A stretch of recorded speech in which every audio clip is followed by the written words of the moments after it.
Ok, alors ça, c'est nous, les Verts, en Valais. Au début, c'est vrai, on n'était pas beaucoup et les gens nous prenaient un peu pour des originaux avec nos idées folles. Le parti s'est créé dans les années 80. On était une petite équipe à vouloir se mobiliser pour dénoncer le scandale des rejets de fluor des usines d'aluminium. Et pour avoir un peu de poids, on s'est réunis sous un même drapeau. On a fait un bon bout de chemin depuis. On a essuyé bien des échecs et des désillusions, c'est vrai.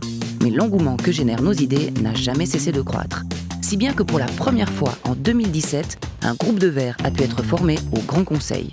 Du coup, on voulait faire une petite rétrospective de ces 4 dernières années. Voici donc un bilan de nos réussites, mais aussi des chemins qui n'ont pas abouti.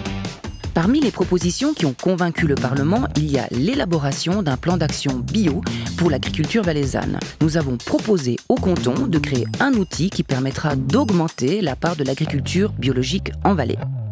Pour atteindre les objectifs de l'accord de Paris, on a demandé au canton d'élaborer un plan climat et de créer un programme énergétique cantonal afin de diminuer les émissions de gaz à effet de serre et de s'adapter aux problèmes liés au changement climatique.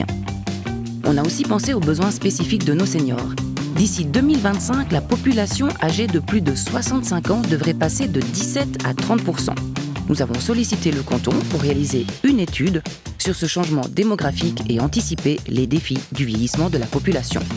Ensuite, nous avons demandé au canton d'élaborer un programme de lutte contre le harcèlement scolaire afin de permettre aux élèves d'apprendre et de grandir dans un environnement digne et respectueux de leur intégrité physique et psychique. Le Valais va aussi repenser sa politique en matière de lutte contre le harcèlement scolaire. Vous le savez, les Verts ne seraient pas fidèles à eux-mêmes s'ils ne proposaient pas un point mobilité douce. 71% des Valaisans vivent à moins de 2 km d'une gare et près de la moitié des déplacements effectués en voiture représentent moins de 5 km. Le potentiel pour développer la mobilité douce quotidienne est donc énorme. La liste est encore longue, mais pour que la vidéo ne dure pas 10 minutes, enchaînons maintenant sur les batailles que nous avons perdues. On aurait bien aimé élaborer un plan de désinvestissement des énergies fossiles et supprimer la gratuité des sacs plastiques jetables. Vous le savez bien, les Verts, ça n'aime pas trop les sacs plastiques. On a aussi tenté de suspendre le développement de la 5G en attendant les résultats des études sur les risques sanitaires de cette technologie, combattre la pollution lumineuse et ajuster la taxation des véhicules en fonction de leur émission de CO2. On ne peut pas gagner toutes les batailles et nous sommes déjà très fiers de la tournure qu'a pris cette législature. Vous le savez sûrement, en mars se tiendront les prochaines élections cantonales.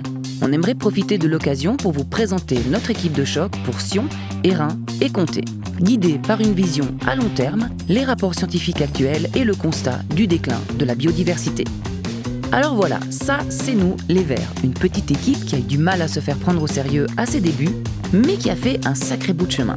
Nos idées qui paraissaient folles à l'époque étaient en fait novatrices et sont plus que jamais d'actualité aujourd'hui.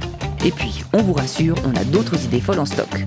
Nous allons donc cultiver cet élan et poursuivre nos idéaux avec la joie et le sérieux qui nous habitent.